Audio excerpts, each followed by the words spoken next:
Let's go ahead and pop up some of your calls. Coop, you can knock them up, and let's line them up and let's roll.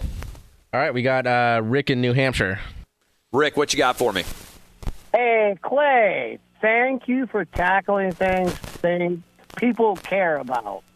Getting to the NBA segment here. I've been watching I'm 56. I've been watching the NBA since 1969. I turned on one game this last Sunday for the Celtics, because I'm a Celtics fan, and they still had the stuff on the back of the jerseys with the Black Lives Matter. I just turned it off. I don't want to see it. And I'm an avid NBA, been watching it for this many years. I don't want to see political messages while I'm entertained with sports, having a couple beers. I just don't want to see it. So I'm guessing everybody feels the same way. That's why the numbers are down. It's not because there's so many more options. That's the easy thing to say, right? Blame somebody else. Don't look at yourself within the NBA with China and everything. I mean, let's be honest. You bring up a lot of subjects that people are like, yeah. You're just like Trump in a sense where he's tackling a lot of things that when you had him on for your segment, 24 minutes, that was golden. That was golden radio, dude. And then you had the governors, too. That wasn't as good as golden, but Trump on was golden media for you. And you should just, and getting to ESPN, I tuned that out like almost over 3 years ago, only because of exactly what was going on also.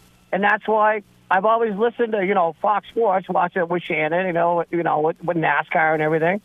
And I don't see them being political other than everybody. I'm not going to call out people, but I will say you said it, the same thing, that people will get along to go along or go along to get along. There's two different ways to look at it. Thanks for the call. He raised an interesting point, which is, I think, representative of why most people watch sports. And Mike Mulvihill, who's a vice president at Fox Sports, tweeted out yesterday something that I think is really interesting. They did a big survey for why people are interested in watching the NFL as the NFL gets ready to come back. And here were the top results, according to him. 90% say that they're excited about watching the NFL this year because it will take their mind off the pandemic. 88% say the NFL brings them closer to friends. 82% say it brings them closer to family. I think that, and he said, the foundational appeals of sports, in my view, I'm reading from Mike Mulvihill, the main reason the business of sports exists at all are escape and unity. You can escape from the serious things in your life, and you can be unified with people who are rooting for the same team as you, even though you otherwise might not have something in common with us. And so if you think about that in your own life, why are you a sports fan? To a large extent, I think that does cross across all boundaries. Many of us are sports fans to escape from the serious things in life and to bring unity to other people that we might not have a lot in common with otherwise. And I think the NBA going hyper-political and hyper-partisan is something that fundamentally rejects what many people want. And that's why their ratings are collapsing. Who's up next? Well, real quick, Clay, because all the things that you just brought up, the quotes from Mulvihill, I agree with all that, but that's why I don't understand people like Rick that just called, said he's been watching the NBA since 1968, Celtics fan, all that. When I turn on the game, I've been watching the NBA, I've been watching the playoffs, I've been watching the bubble, and I love it because it's making me forget about 2020. I've had friends over to watch the Laker games, all my Laker fan friends. We cheer it on, and when I'm watching the game, I'm not thinking about politics because it's not like they're stopping the game and preaching directly to me. It's on the back of the jersey. So when the game's going on the court, right? Who's really paying attention to that? If you're a fan of basketball, you're watching the basketball, right? I disagree. I mean, the entire purpose of doing it is so people will pay attention to it. Like when you write on the court Black Lives Matter, and when every single player has slogans on their jerseys. And by the way, it's not just that. I don't even know, because I don't usually turn on the NBA games at the start. Are they still showing the national anthem at all, or have they just completely stopped doing that? I'm not sure, because that's another point. I don't turn it on right at the beginning before the game starts to watch that. That's another thing I never understood about the everybody being up in arms about the NFL kneeling as well. What I would say is, yes, I get that, but every commercial that I see during an NBA playoff game, it feels like right now, is woke activism preaching to me. So I can't even sit and look, I turn the television off and go to another sporting event a lot during a commercial break, but I disagree with you. I think if you are sitting in your house by yourself, which a lot of people are, or you're with your kids or you're with your friends, I think it's impossible to miss the fact that the NBA is preaching and taking, everything's about voting during commercial breaks. It's all about stand with us. I don't care about any of that. Well, I don't watch commercials anyway, and I think what's more striking than all of that is the lack of fans. That's what stands out to me when I watch the games. I actually don't think. I think the NBA, in terms of, yes, there's no fans, but I think, for instance, watching an NBA game, to me, golf is the best, right? If you're not going to have fans present, golf, it doesn't really impact things at all. To me, by far the worst is Major League Baseball, because I think an empty stadium, I think the cardboard cutouts, I think that looks ridiculous. But for NBA, I actually think they've done a decent job. I don't really think about the lack of crowds. I think way more about the political statements that are constantly being made. The virtual fans are stupid. They have done a decent job. It's with what they have. But for example, the shot last night, OG Anunoby hitting the game winner with 0.5 seconds left. Watching the highlights of that, it just didn't feel the same, because normally you'd have 20,000 people either going nuts or being really disappointed, and here you've just got the 10 teammates or coaches that run out onto the crowd. It doesn't feel as intense as playoffs normally would for me. Yeah, I get it, but I mean, a lot of that's just they do a good job of sharing the fan noise and everything else on the television broadcast. To me, the fan aspect is less significant than the overt political content, which I personally, every time I watch an NBA game, and I watch them all, right? If it's a close game, I've got it on and I'm watching it because we talk about all sports. So I try to be at least somewhat cognizant of what's going on. Last night, I turned off the Clipper game. I'm like, okay, this is going to be a blowout. I'm going to bed. But I was watching last night live when we had the crazy ending, so that I could experience it in real time. But I do think, I understand for fans out there who are like, yeah, I can't possibly escape the fact that I feel like I'm being preached to. And a 27% collapse, 40% over the last 2 years is pretty significant. All right, who's up next? David in Rhode Island. David, what you got for me? Hey, how you doing, guys? Hey, I wanted to give you guys a buzz. I know Clay had mentioned something about you don't think the diehard fan is leaving. It's really more the casual fan, and that's where I disagree. I'm that diehard fan, and honestly, I've been watching the NBA since I was a kid. Big Celtics fan, but at this point, I mean, it's more of I invest my time in watching the basketball games, and I watch all the NBA games, especially the playoff games, up until the Bucks decided not to take the court.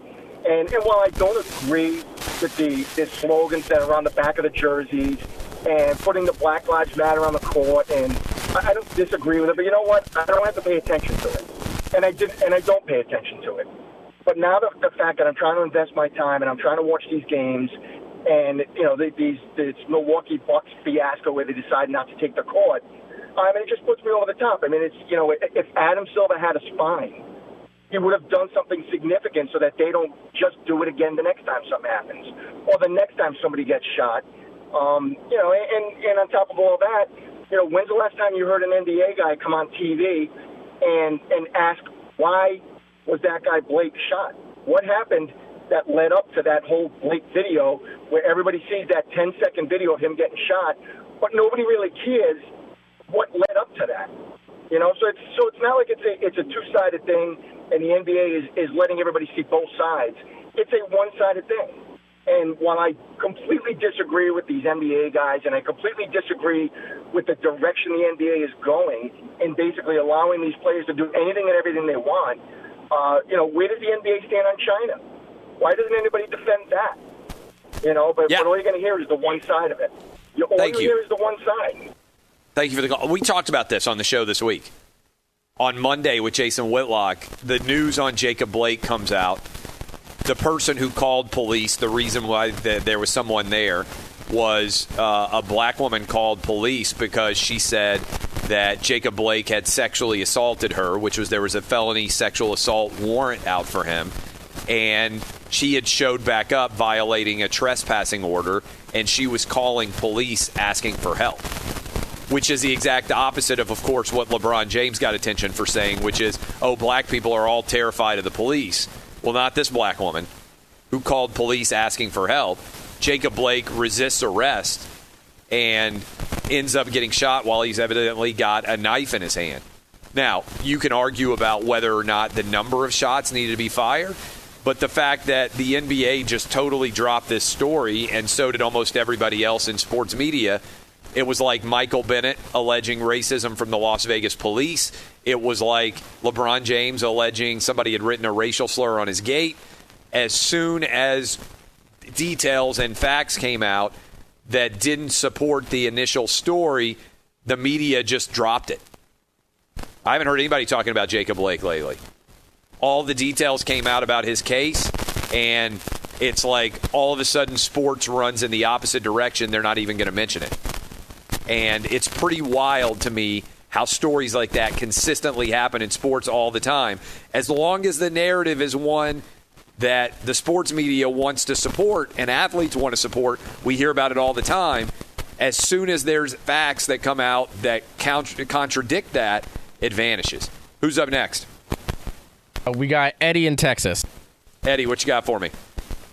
Hey, good morning, Clay. I've been listening to you for 2 years. I hated you at first, but I can't get enough of you now.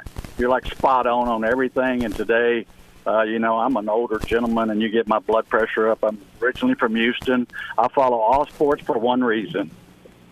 I want some enjoyment. I want to forget what went on today and just sit back with, like I said, friends, family, a couple of beers, and I'll get my politics because they're my politics somewhere else. I don't need anybody else to tell me how to think, whatever, so forth. I mean, right now, I'm from Houston originally. I live up here north, and I want to follow the Rockets, but every time I turn it on, I literally turn it right off. I said, I'm going to try to watch them tonight. I just can't stand people trying to cram something down my throat because they think it's right. I mean, I'm the one that knows that, I'll tell you, I taught school for 40 years in Texas, coached. I had one rule in my classroom and one rule every day, the do-right rule. And if you don't know what doing right is, I'm going to tell you what doing right is, because some people are out of touch with reality in all these sports leagues. I mean, I was watching the Astros the other night, and I just turned it on. All of a sudden, they get out of the dugout and walk out. And so, I mean, I'm just tired of all the politics. And everybody needs to think back about 3 or 4 or 5 years ago. I mean, how it was on television watching sporting events. I mean, pre-Kaepernick. I mean, just turn it on and get some enjoyment and gather your friends. Just like a tailgate situation. Basically, that's what sports is for. It's like going to the movie, man. You go to the movie, you just want to turn the lights off and escape everything. I'll get all of my information somewhere else. I just want to tell you, I appreciate you, man, every morning. Thank you for listening, Eddie. I would say this. The Kaepernick, I think, has destroyed much of the unity that exists in sports. And what's fascinating about that, I want you to think about this as you go to break here in a minute. I'm going to tell me what the latest is on the calls, Coop, because I want to try to get everybody in here before we go to break. But I just want you to think about this for a minute. In the NBA, only 20% of players are registered to vote. Colin Kaepernick has never been registered to vote or ever voted in his life. Yet we have allowed Colin Kaepernick and the NBA players, most of whom have never, ever been registered to vote or ever voted in their lives to lecture all of us about politics. It's one of the craziest things I've ever seen. Anybody else waiting, Coop? We have Brent in Memphis. Brent, what you got for me? Hey, Clay, I've been listening to you for a long time. I've been a police officer for about 4 or 5 years in Memphis area. And technically, the political message you would think would bother me, but I don't know how it bothers other police officers because I don't talk to them about politics, really. I just kind of keep to myself. But you got to think about, I'm a casual sports fan, but then you got diehard. But I'm a diehard Memphis Grizzlies fan. Now that they're out of the playoffs or never made the playoffs, I really couldn't care less about the NBA playoffs. Mainly because there's no fan interaction. All they care about is putting the political message on board all the time. But then again, it's easy for me to tone that out. And I just feel like, a lot of people are able to do that. But also, you got to think, if people are switching from cable and going to YouTube TV or anything else, don't you think that would be part of the reasons as to why they're tanking in the ratings? Thank you for the call.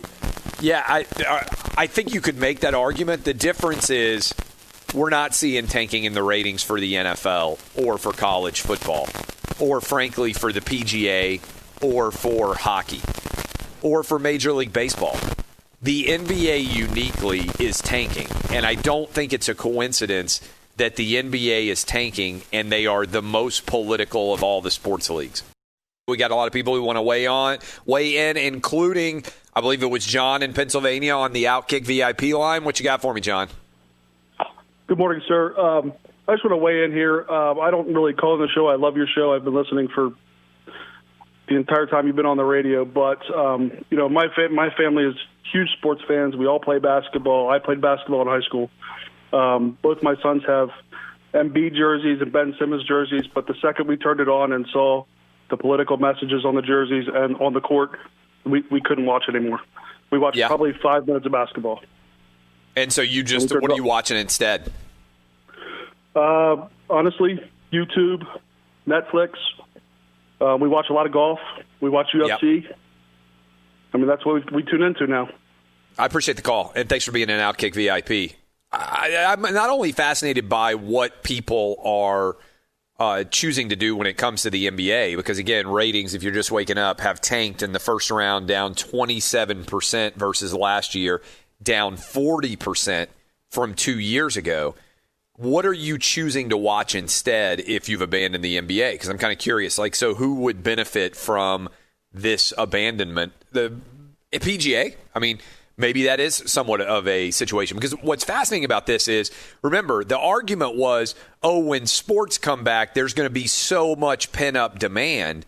So it's not only that the NBA's ratings tanked, it's that in theory, there was a lot of goodwill out there from people who were interested in being able to watch sports again, and they immediately turned it off. Who's up next?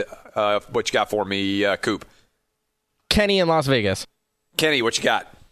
Hey, Clay. I just want to say I'm a big fan. Really, I've only been able to listen to you for 20 minutes on the way to work, but you had some really good points to say about the coronavirus and how a couple of the leagues postponed their game last week, and I really liked it, so I'm starting to listen to your podcast lately, and I just want to say that you're not afraid to say what other people won't, and I really respect that because, frankly, it's the truth for most of the part, and the NBA is tanking, and frankly, I'm always going to be a big baseball fan first and foremost. So it could be, Game 7 of the NBA Finals, and with everything going on right now, if my Cardinals are playing, I'm going to watch them over the finals just because there's too much drama. It's too political, like everybody's saying, and I think everybody's just sick of it, and it shows with their ratings. Thanks for the call. I appreciate you finding the show. We had 1 million new listeners in August compared to July. Most shows on the podcast, most shows don't get 1 million listeners, period. We grew 1 million listeners just in a month. That's pretty remarkable. Who's up next? It's not about the NBA, but she's been on hold for a while. Kim in Indiana has a question for you. Kim, yeah, fire away. What you got for me? Good morning. Thanks for taking my call, and thank you for acknowledging your audience every day and your appreciation of us. What I wanted to acknowledge was what you were talking about with your son and having the special moment with him today. And for me, I've never gone to school on my birthday, never worked on my birthday. My parents, when I was younger, would take me out to my favorite restaurant for breakfast. I would go to the circus for lunch in the afternoon because it was always in town in Illinois where I was from. Yep. And then for dinner, I got to pick a place of my choosing.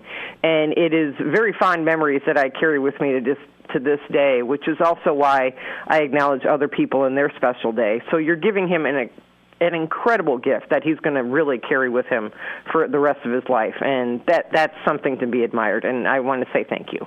Well, thank you for calling, Kim. Yeah, for people out there who don't know, we are headed down. My 9-year-old does not know this, so he's going to go to school this morning. He's turning 10 in the next week, and he's a huge Atlanta Braves fan. You can't go to Atlanta Braves games like you can't go to every other sporting event in at least in Major League Baseball right now. Can't go to any of the games, but you can see into the field from the hotel next door.